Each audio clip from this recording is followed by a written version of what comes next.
प्राणीयुतींचा पुढचा प्रकार आहे चेतावती. तुम्ही आता डोळे मिटले तरी कशाला आपण स्पर्श करतोय? ते लाकूड आहे, कागद आहे, कापूस आहे, स्पर्शाने कळतं. ऐकू येतात आवाज, प्रत्यक्ष बेल दिसली नाही तरी शाळेची घंटा ऐकू येते. आई स्वयंपाक करते पण आपल्याला दुसऱ्या खोलीत वास येतात, रंग ओळखता येतात. ही यांना सगळ्यांना म्हणतात उद्दीपनं. आणि त्यांना प्रतिसाद देणं म्हणजे हे आपल्याला समजतं किंवा त्याच्यामुळे आपण काही विशिष्ट हालचाली करतो, तो प्रतिसाद.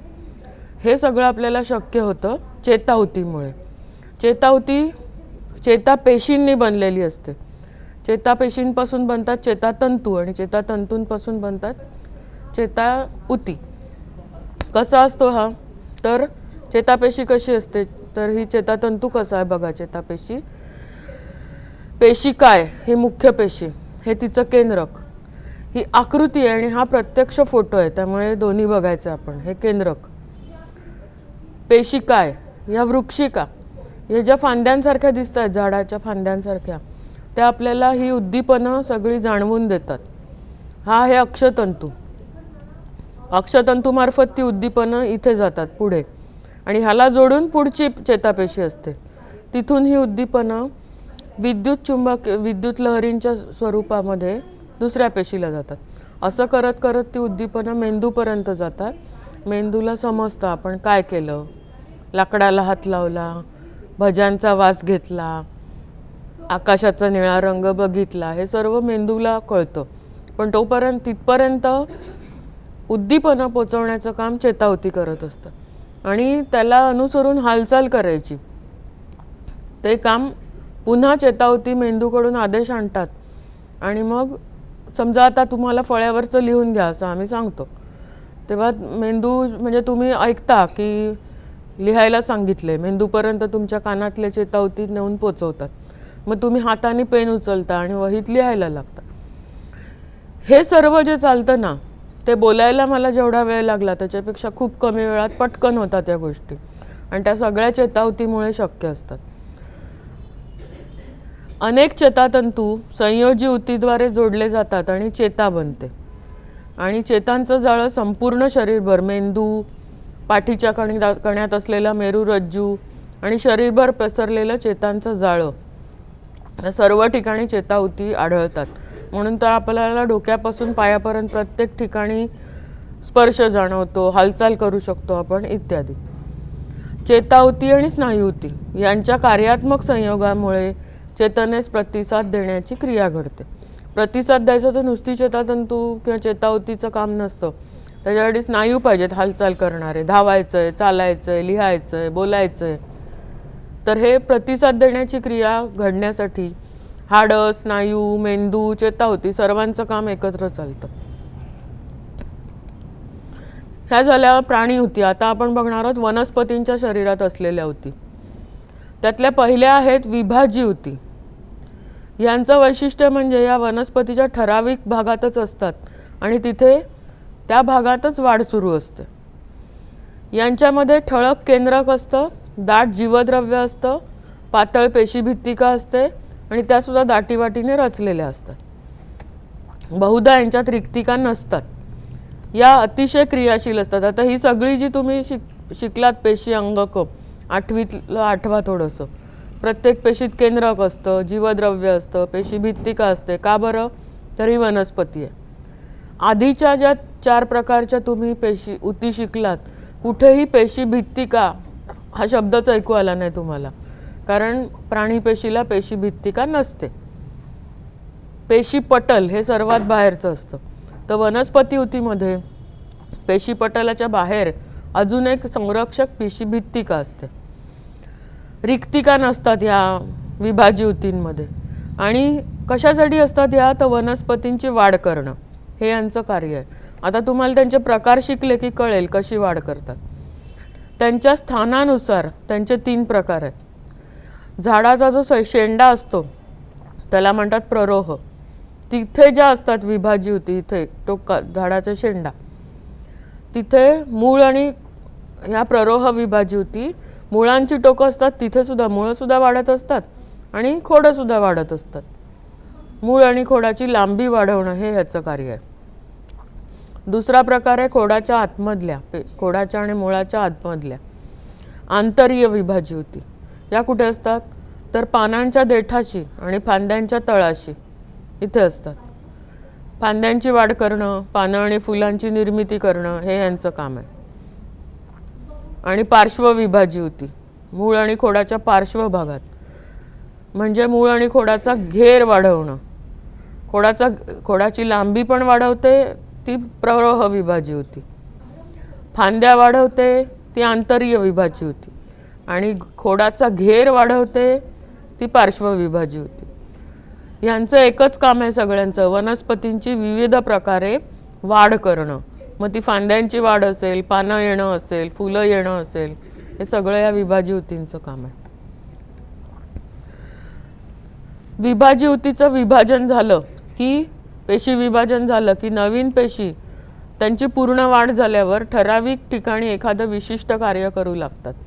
उदाहरणार्थ आत्ता आपण ऐकली आंतरीय विभाज्युती, तिच्यापासूनच आधी फांद्या तयार होतात, मग फांद्यांच्या टोकाशी देठ तयार होतो, देठ संपला की तिकडे पान तयार होतं.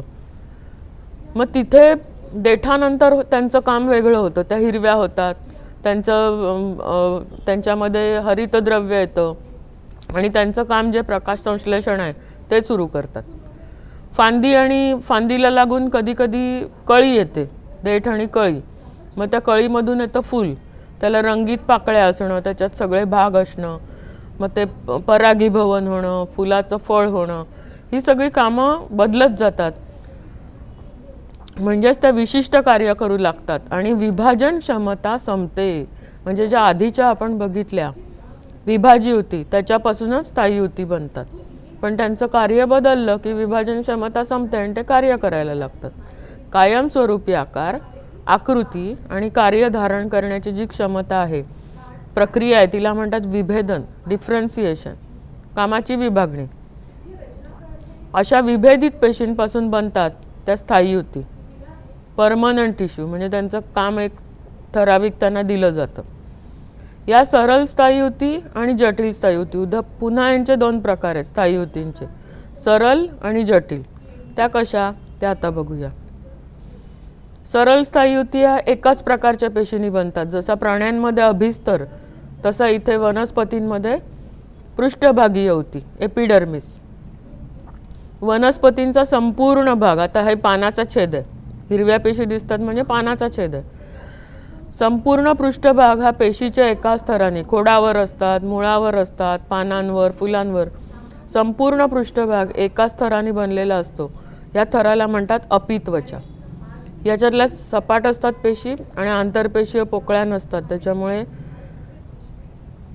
सलग थर बनतो. हा हिरवा थर दिसतोय तो आहे पृष्ठभागीय युती, अपित्वचा. आणि अपित्वचेच्याही वर क्युटिकल, आता हे पानाचा छेद आहे त्याच्यामुळे खोड आणि पानाच्या अपित्वचेवर क्युटिकल, इथे दिसतंय तुम्हाला इंग्लिश नाव, राखाडी निळसर रंगाचा जो थर आहे तो मेंढचट थर असतो, त्याचं नाव क्युटिकल. आणि त्याचं काम काय, तर आतल्या खालचा जो भाग आहे त्याच्यातलं पाणी राखून ठेवलं जातं. वनस्पतींना आपण म्हणतो की वनस्पतींची मुळं पाणी शोषतात, ते खोडांना पाठवतात आणि खोडांमधून ते सगळ्या भागांना पोचवलं जातं. पण ते एवढं सोपं नाही आहे काम, खूप त्याच्यात मेहनत असते झाडाला. म्हणून जे शोषलेलं पाणी आहे ते झाडाला त्याचा वापर व्हावा, साठवलं पाहिजे. तर पानांवर आणि खोडावर हा मेणासारखा थर असल्यामुळे पाणी वनस्पतीच्या शरीरात साठवलं जातं, म्हणजेच त्या सुकत नाही. थोडक्यात म्हणायचं तर सुकत नाही. तर हा होता एपिडर्मिस, म्हणजेच पृष्ठभागावरची युती. आता या सरळ स्थायीयुतींचे 3 प्रकार आहेत पुन्हा, मूलयुती, स्थूलयुती आणि दृढयुती. हळूहळू त्यांचे गुणधर्म जास्त जटिल होत जातात. कसे बघा, या मूलयुतींच्या पातळ पेशी भित्तिका असतात, आंतरपेशीय पोकळ्या असतात आणि जिवंत पेशी आहेत. त्या कुठे असतात? मूळ, खोड, पानं, फुलं, फळं, बिया आणि सगळ्याच अवयवात असतात. आणि यांची कार्य आहेत मोकळ्या जागा भरणे, आधार देणे आणि अन्न साठवणे. ह्याचे 2 प्रकार आहेत. हरितयुती म्हणजे पानातल्या मूलयुती, यांचं काम वेगळं आहे, प्रकाश संश्लेषण करतात. तर जलीय वनस्पतींमध्ये एक स्पेशल प्रकार आढळतो, वायुऊती. पाण्यात तुम्ही कमळाची फुलं पानं तरंगताना पाहिली असतील. ते तरंगण्याचं काम, बाकीची कुठची पानं टाका, ती थोडा वेळ तरंगतील आणि मग बुडतील. झाडाची फांदी टाका, ती तर लगेच बुडेल. पण मग ही वनस्पती ज्या पाण्यात वाढतात त्या कशा तरंगतात, तर त्यांच्या पानांमध्ये, देठांमध्ये, खोडांमध्ये फुगलेल्या अशा पेशी असतात की ज्यांच्यात फक्त हवा असते. आणि हवा भरून फुगल्यामुळे, आता फुगा कसा वर तरंगतो, हवेमुळे हलका होतो, तेच काम ह्या उती करतात, म्हणून त्यांचं नाव वायुऊती. खोडं आणि पानं यांना तरंगण्याला मदत करतात, म्हणजे या हलक्या असतात, त्याच्यामुळे खोडं पानं देठ हलके होतात. दुसरे आहेत स्थूलऊती, म्हणजे कोलेंकायमा. आता ह्यांच्या सगळ्या मऊ असतात, पातळ पेशीभित्तिका. इथे थोडा फरक झालाय, यांचे कोपरे जाड झालेले आहेत. पेशीभित्तिका कोपऱ्याशी जाड होतात या पेशीभित्तिका. लांबट पेशीच आहेत ह्या सुद्धा. हे उभे छेद आहेत, लक्षात घ्या, हे उभे छेद आहेत. म्हणजे फांदी जर उभी कापली तर अशी दिसेल, आडवी कापली तर अशी दिसेल, असं आहे. लांबट पेशी आहेत. सेल्युलोज आणि पेक्टिन या पदार्थांमुळे यांच्या पेशीभित्तिका कोपऱ्याशी जाड असतात आणि ह्या सुद्धा जिवंत आहेत. कुठे असतात, तर पानांचे देठ बघा, थोडे कडक, एकदम खोडांच्या एवढे कडक पण नाहीत आणि पानांच्या एवढे नरम पण नाहीत. पानांचे देठ, खोड, फांद्या यांचा तळ तिकडे असतात आणि अवयवांना लवचिकता देतात आणि आधार देतात. बघा, या कठीण नाही आहेत, ह्या एकदम मऊ आहेत. या कठीण नाही आहेत, लवचिक आहेत. आणि एकदम कठीण असतात, टणकपणा आणि मजबूती देणाऱ्या, त्या आहेत दृढऊती, स्क्लेरेन्कायमा. यांचा आडवाछेद बघितला तर असा आहे, उभा असा आहे. हा पदार्थ आहे जाड, लिग्निन. लिग्निन नावाच्या पदार्थामुळे याच्या पेशीभित्तिका जाड होतात. आतलं पेशीद्रव्य आणि सगळे पेशी अंगक नाहीशी होतात आणि या मृत होतात. दोन्ही टोकांना निमुळत्या, तंतुमय आणि मृत पेशी यांच्या पेशीभित्तिकेत लिग्निन हा पदार्थ असतो. कुठे असतात ह्या, जिकडे नळ्यांची गरज आहे, समजा खोड, पानांच्या शिरा, पाणी आणि अन्न वाहून न्यायला, बियांचं कठीण कवच, तिथे संरक्षणासाठी कडकच हवं आहे, नारळाचं बाह्य आवरण, अशा ठिकाणी या आढळतात दृढऊती आणि टणकपणा आणि मजबूती देतात. तर यांच्या बघा, पेशी सगळ्या सारख्या आहेत, म्हणून या आहेत सरळ. कायमचं एकच हे काम करतायत, म्हणून यांचं आहे नाव स्थायीऊती. आणि हे त्यांचे 3 प्रकार. आता ह्याच खऱ्या कशा दिसतात बघूया. या बघा, या आहेत वायुऊती, या आहेत हरितऊती पानांमधल्या, आणि या आहेत कमळाच्या देठासारख्या ज्या आहेत जलीय वनस्पतींमधल्या वायुऊती, एरेन्कायमा म्हणतात त्याला. दुसरा प्रकार स्थूलऊती. याचे कोपरे कडक झालेत बघा, कुठे कुठे आढळतात ते दिसतंय, पानांचे देठ वगैरे, यांचे कोपरे कडक आहेत पण मधून ते जिवंत आहेत. आणि तिसरा प्रकार दृढऊती.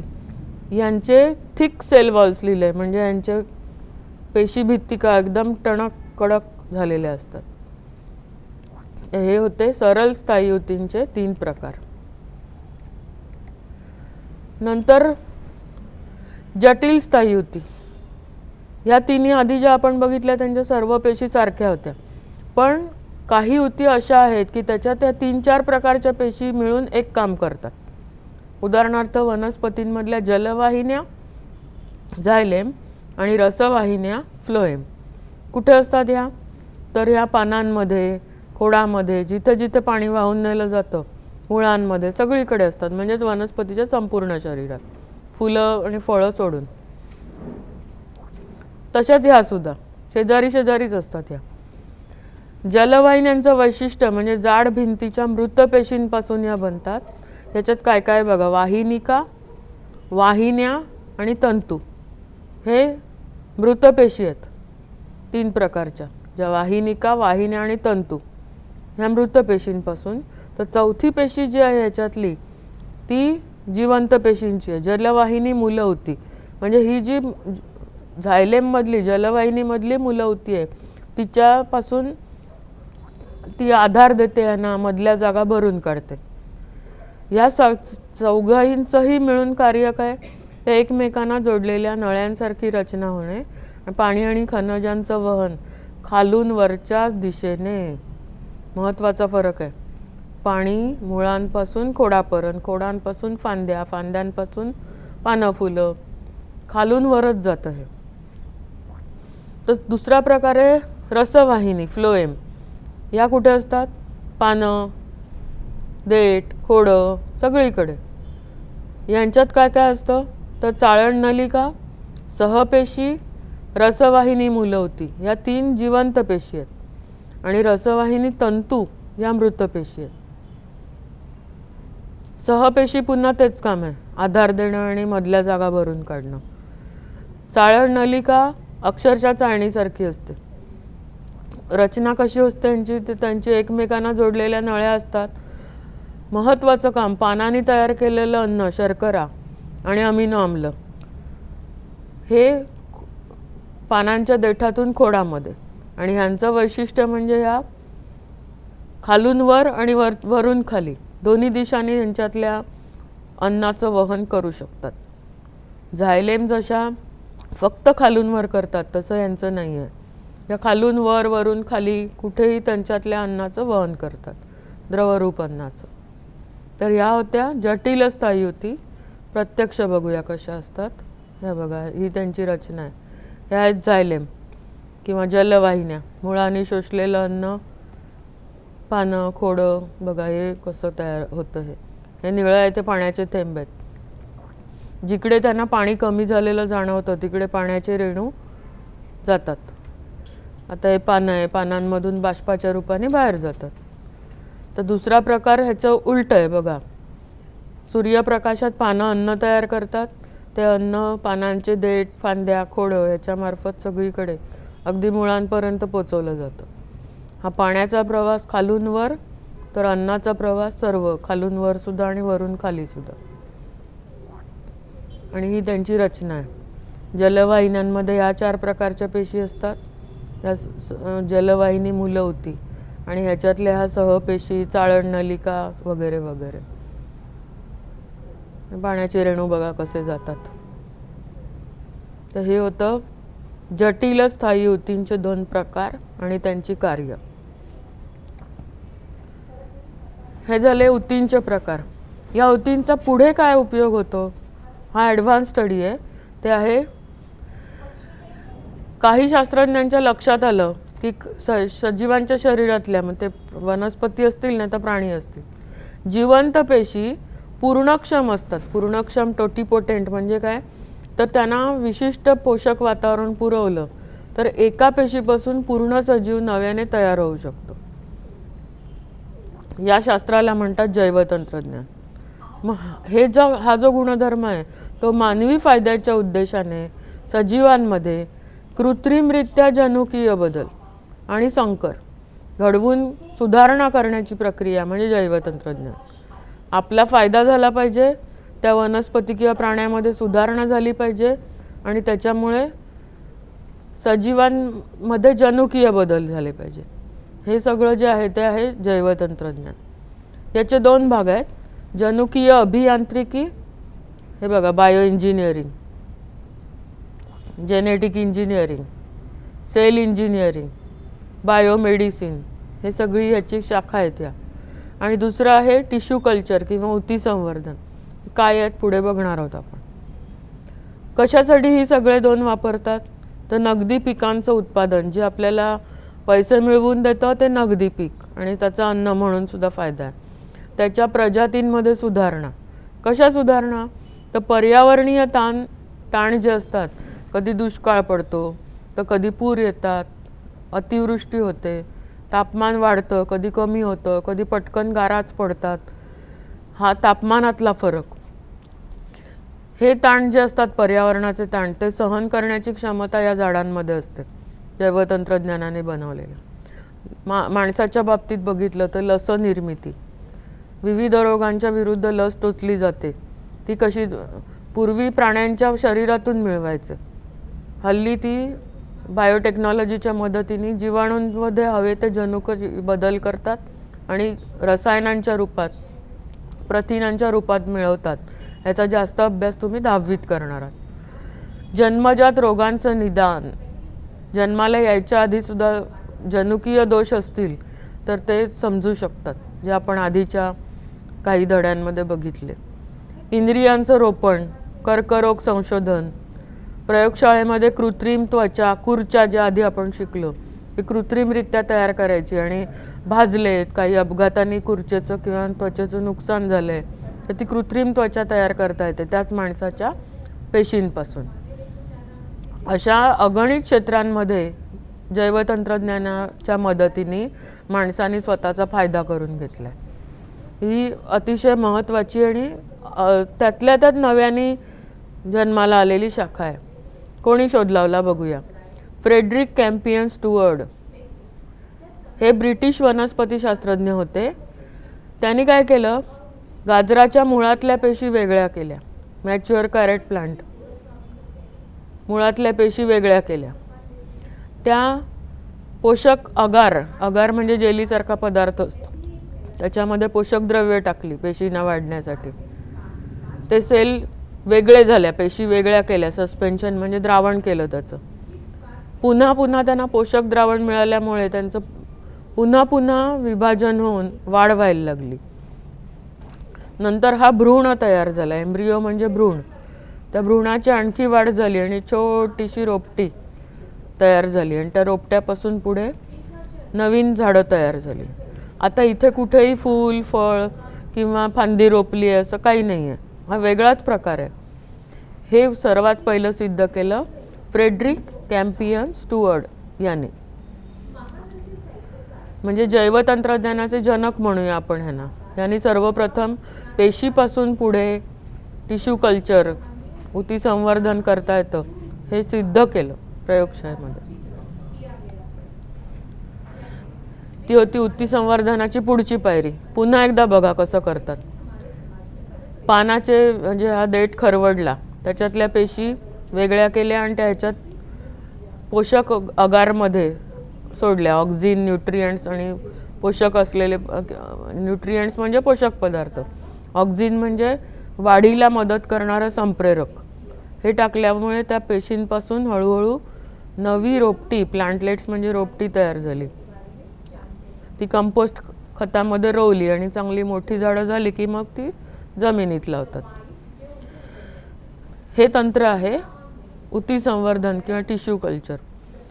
सजीवाच्या शरीराबाहेर हे सर्वात महत्त्वाचं. इथे कुठेही झाडाचं शरीर वापरलं नाही आहे. प्रयोगशाळेत केले ते प्रयोग. पोषक आणि निर्जंतुक माध्यमात त्याच्या आधी पेशींपासून ऊतीची वाढ करणे, या तंत्राला ऊती संवर्धन म्हणतात. आजकाल ऊती संवर्धनाने एका पेशीपासून किंवा ऊतीपासून संपूर्ण सजीव विकसित केला जातो आणि त्याच्यासाठी माध्यम असतं. ते द्रवरूप असतं, स्थायी रूप असतं किंवा जास्तीत जास्त वेळा अगारपासून तयार केलेलं जेलीसारखं माध्यम असतं. त्याच्यात आवश्यक पोषक, ऊर्जा, संप्रेरक अशी घातलेली असतात.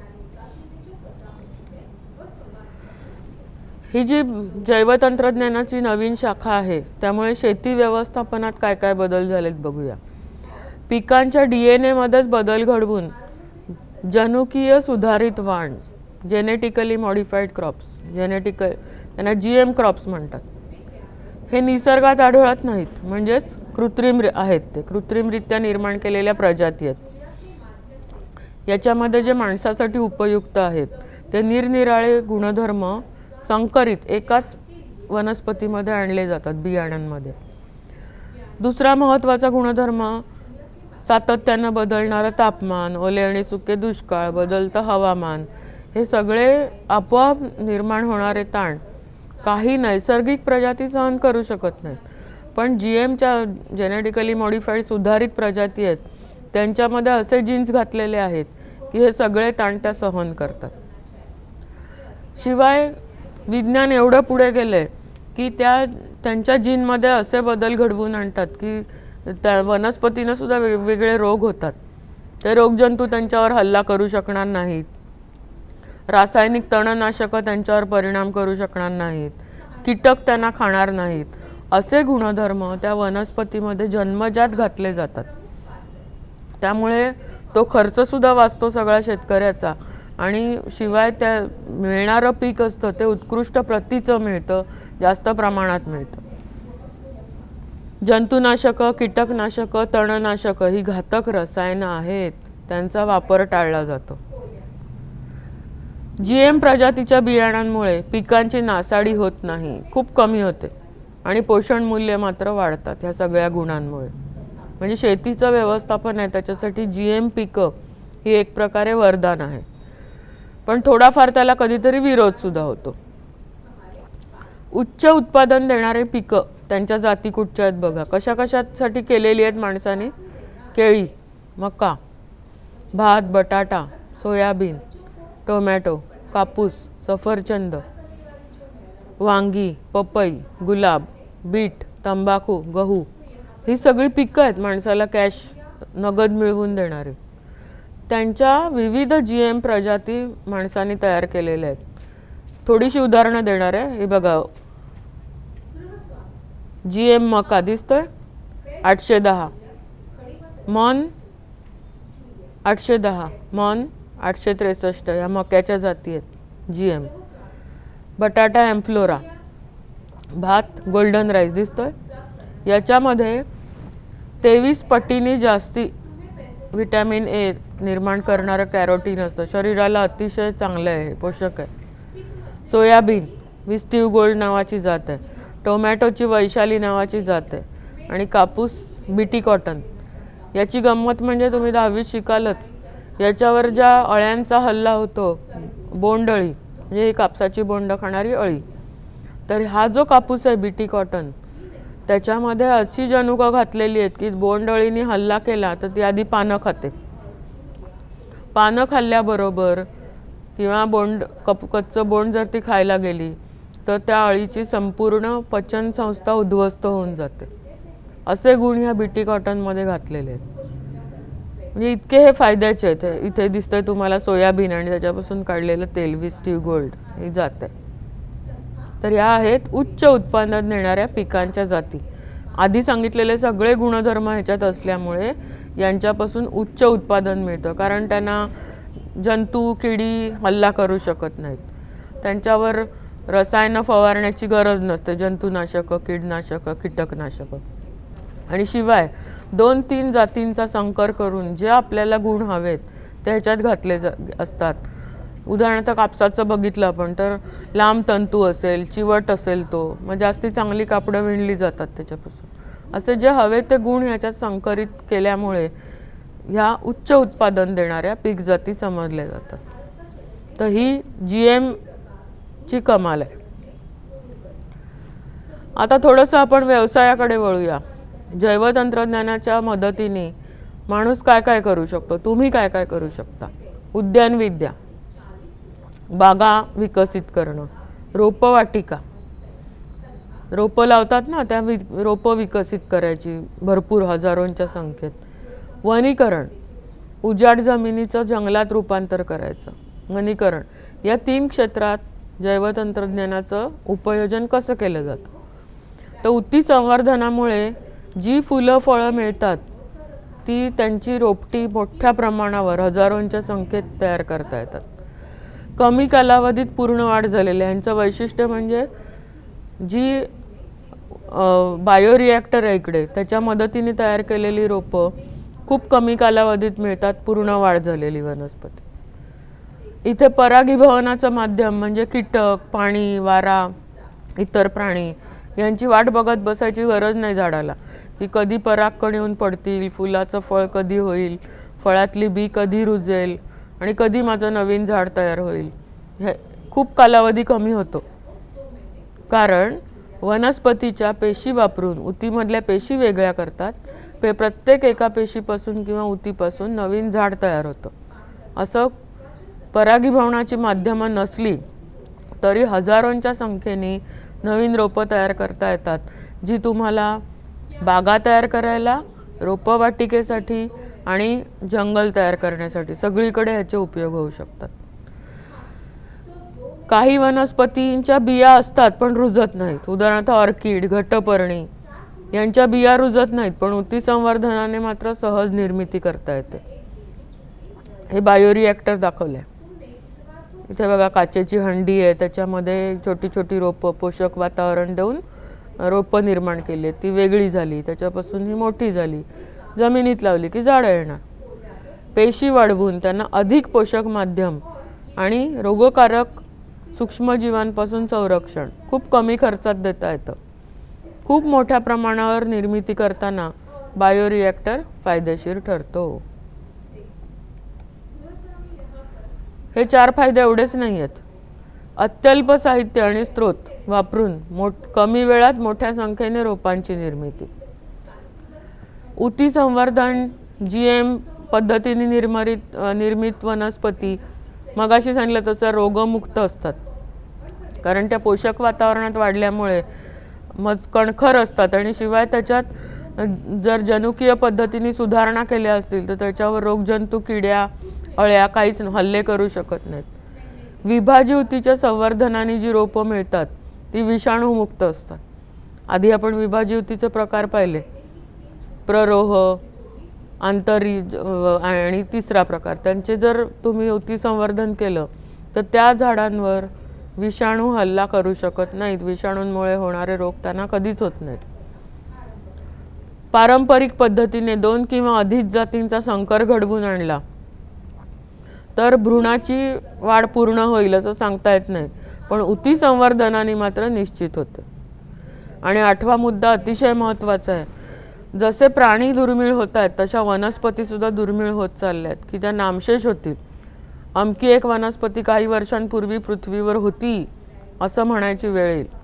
तसं होऊ नये म्हणून त्यांचे ऊती संवर्धनाने त्यांची भरपूर रोपटी तयार करून त्यांना जगवून बऱ्याच प्रजाती टिकवता येतात. त्यांचं अस्तित्व कायम राखलं जातं. अशा वनस्पतींचे बाग, बिया ऊती संवर्धनाने सुरक्षित ठेवून त्यांचं रक्षण करता येतं. ते तुम्हाला चित्रामध्ये दिसत आहेत. ऊती संवर्धनाने कशी छोटी छोटी छोटी हजारो झाडं वाढवता येतात कमी जागेमध्ये. याच्याच पुढचा एक भाग आहे कृषी पर्यटन, ॲग्रो टुरिझम.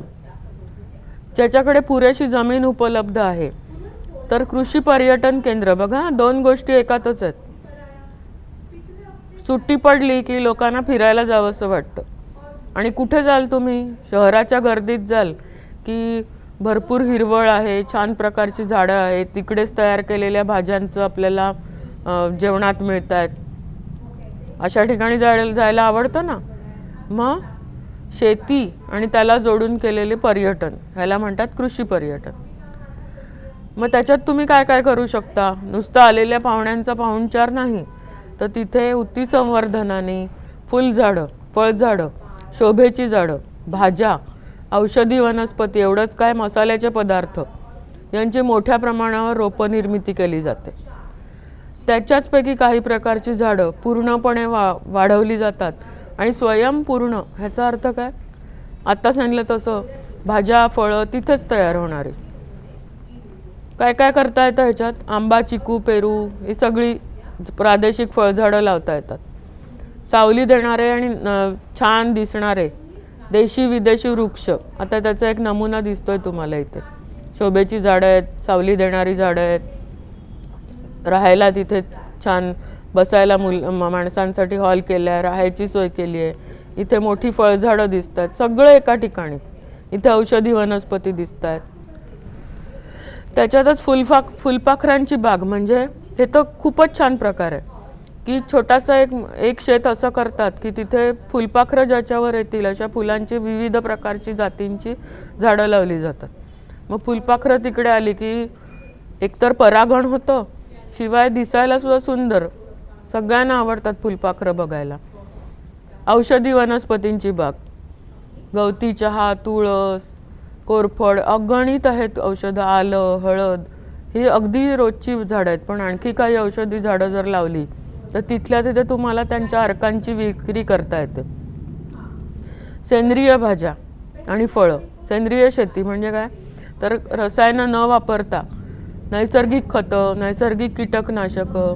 आता आपण शिकलो तसं GM क्रॉप्स, जनुकीय सुधारणा घडवून आणलेली पिकं असं वापरलं तर ते जिथे अजिबात रसायनांचा वापर नाही ती सेंद्रिय शेती. आणि सेंद्रिय शेतीने केलेली फळं भाज्या तब्येतीला नेहमी खूपच चांगल्या असतात. ही सगळी पर्यटकांच्या दृष्टीने आकर्षण आहेत. त्यामुळे तिथे पर्यटक येतात, त्याचा तुम्हाला एकतर व्यवसाय होऊ शकतो, याशिवाय अशा ठिकाणी विक्री करू शकता तुम्ही रोपांची, भाज्या फळांची, औषधी वनस्पतींचे अर्क, मसाल्याचे पदार्थ, शिवाय तिथल्या वस्तू वापरून केलेली घरगुती खाद्यपदार्थ, लोणची, जॅम, सरबत. म्हणजे विचार केला ना तर कृषी पर्यटनाच्या मदतीने अनेक जोड उद्योग करता येतात. त्यामुळे हल्ली गावोगावी समुद्रकिनाऱ्यातली गावं असो नाहीतर पठारावरची असो, जंगलाच्या जवळची असो, कृषी पर्यटन हा एक सुंदर जोडधंदा होऊ शकतो. शेतकरी म्हटला तर त्याला एक पूरक व्यवसाय असावाच लागतो. कसे फायदे होतात बघा. त्यातला पहिला शेतीपूरक व्यवसाय पशुसंवर्धन. म्हणजे दूध उत्पादन आणि शेतीच्या कामात श्रमिक 2 कामं करतात हे. कोण कोण आहे त्याच्यात? पशुधन ज्यांना म्हणतात ते कोण कोण आहेत? गाई, म्हैशी, रेडे, बैल, ओजी ओढणारे बैल, रेडे. याशिवाय प्रादेशानुसार कुठे डुक्कर पाळतात, कुठे गाढव पाळतात, घोडे. असं जे आपल्याला शक्य आहे ते शेतीपूरक व्यवसाय म्हणून शेतकरी पाळतो. पाळीव प्राणी म्हणतो आपण यांना. देशी गाई कोणत्या आहेत तिथे चित्र दिसतात बघा. साहिवाल, सिंधी, गीर, लाल कंधारी, देवणी, खिल्लारी आणि डांगी या भारतीय गायी आहेत. तर जर्सी, ब्राऊन स्विस, होल्स्टेन सपाट पाठीच्या असतात, त्या शक्यतो ही जर्सी गाय आहे. सपाट पाठ आणि रंगांचे पट्टे असलेली. आणि भारतीय गायी ओळखायच्या एकाच रंगाच्या असतात, पांढऱ्या, यात अशा रंगाच्या किंवा काळ्या. यांची पैदास करायची, त्यांना वाढवायचं, त्याच्यातून दूध उत्पादन सुद्धा होऊ शकतं. दुधाचे पदार्थ तुम्ही विकू शकता. त्याच्या शेण आणि मलमूत्रातून तुमच्या शेतीला खत मिळतं. आणि शेतीतलं जर तण काढलेलं गवत आणि रानटी झाडं आहेत त्यांच्यातून ह्यांना अन्न मिळतं. असं ते दुहेरी एकमेकांना पूरक असे व्यवसाय आहेत. म्हणून पशुसंवर्धन याला शेतीपूरक म्हटलं जातं. पण नुसते पाळायचे नाही तर त्यांची काळजी कशी घ्यायची? त्यांना सुद्धा आपल्यासारखा चौरस आहार द्यावा. जाडं भरडं कोंडायुक्त अन्न आंबवून द्यायचं, चारा, पुरेसं भरपूर पाणी, त्यांचं राहण्याचं ठिकाण. इथे दिसतंय तुम्हाला गोठा स्वच्छ असला पाहिजे, कोरडा, हवेशीर. गोठ्याला छत असलं पाहिजे, उघड्यावर ठेवायचं नाही त्यांना. आता इथे दिसतात ते चरायला सोडलेले आहेत, पण जे त्यांची राहण्याची ठिकाणं असतात ती स्वच्छ आणि छतवाली असली पाहिजे. जशी माणसाला लस टोचतात तसे गुरांना सुद्धा जीवाणू विषाणूंमुळे रोग होतात. आणि जर तुम्हाला तुमचं पशुधन व्यवस्थित राहावं, निरोगी राहावं वाटत असेल, ठेवायलाच पाहिजे त्यांना सुद्धा, कारण त्यांना आपण डांबून ठेवलंय. मग रोगप्रतिबंधक लस त्यांना सुद्धा टोचली पाहिजे. त्यांच्यासुद्धा आरोग्याची, आहाराची आपण काळजी घेतली पाहिजे. तसाच दुसरा व्यवसाय कुक्कुटपालन. आता कोंबड्या सुद्धा 2 कारणासाठी पाळल्या जातात, अंड्यांसाठी आणि मांसासाठी. आता इथे असील आणि लेघॉन, असील भारतीय कोंबडी आहे तर लेघॉन परदेशी आहे. यांच्या संकरातून नव्या जाती विकसित केल्या जातात. पुढील उद्देश कशासाठी आहे? तर चांगल्या गुणवत्तेची पिलं म्हणजे संकरित करण्यासाठी. कारणं काय आहेत? तर मोठ्या संख्येत चांगल्या गुणवत्तेची पिलं मिळावी. त्या कोंबड्यांमध्ये जास्त तापमान सहन करण्याची क्षमता असावी. आणि शेतीतील उपउत्पादनात जे आहेत त्याचा त्या कोंबड्यांसाठी अन्न म्हणून उपयोग व्हावा. पुन्हा ह्यांच्या विष्ठेतून शेतीला खत मिळतं. असे हे सुद्धा एकमेकांना पूरक व्यवसाय आहेत. अंडी आणि मांस या दोन्हीसाठी पाळण्यात येणारे 4 जाती इथे दिसतात तुम्हाला. ही आहे पहिली रोड आयलंड रेड, दुसरी जात आहे न्यू हॅम्पशायर, तिसरी आहे प्लायमाउथ रॉक आणि चौथी आहे ब्लॅक रॉक. ह्या 4ही जाती अंडी आणि मांस दोन्हीसाठी पाळण्यात येतात. पण अशा पण जाती आहेत की ज्या फक्त अंड्यांसाठी पाळतात, त्यांना म्हणतात लेयर्स. आणि ज्या फक्त मांसासाठी पाळतात त्यांना म्हणतात ब्रॉयलर्स. ब्रह्मा, लॉंग, कोचीन, असील या आहेत ब्रॉयलर्स. तर लेघॉन, मिनॉर्का, अँकोना, लेहमन या आहेत लेयर्स. त्यांची प्रत्येकाची अन्नाची गरज वेगळी असते, वजन कमी जास्ती वेगवेगळं असतं, त्यांचे गुणधर्म वेगळे आहेत. आपण लक्षात एवढंच ठेवायचं, काही फक्त अंडी देण्यासाठी पाळतात, तर काही कोंबड्या फक्त मांस देण्यासाठी पाळतात. तसाच एक उद्योग आहे रेशीम उद्योग, किंवा इंग्लिशमध्ये त्याचं नाव आहे सेरिकल्चर. बॉम्बिक्स मोरी हे रेशीम किडे आहेत. हे बघा, याचा सर्वाधिक वापर होतो. ह्याच्यासाठी तुम्हाला गरज आहे तुतीच्या झाडांची. तुती, मलबेरी, त्या मलबेरीच्या झाडांची गरज आहे. का तर यांचं अन्न आहे तुतीची झाडं. इथे दिसतंय हे. कीटकांच्या आयुष्यातल्या 4 अवस्था तुम्हाला माहिती आहेत, लहानपणापासून शिकला असाल तुम्ही. अंडी, त्याच्यातून बाहेर पडते अळी, अळीच्या शरीरातून द्रव बाहेर पडतो, त्याचा तंतूचा कोश, आणि त्याच्यातून कोश फाडून बाहेर पडतो पतंग. पतंगाच्या पासून पुन्हा अंडी. हे जीवनचक्र आहे त्यांचं. त्याच्यातली कोश अवस्था जी आहे ती रेशीम देणारी आहे. कसं करतात बघा. मादी हजारो अंडी घालते. ती कृत्रिमरित्या उबवून उबवणीचा काळ कमी केला जातो. ह्या ज्या अळ्या बाहेर पडतात त्या तुतीच्या झाडांवर, इथे तुतीची झाडं पानं कुरतडतात बघा अळ्या. 3-4 आठवडे पानं खातात त्या. मग त्या फांदीवर जातात, पानं सोडून फांदीवर जातात.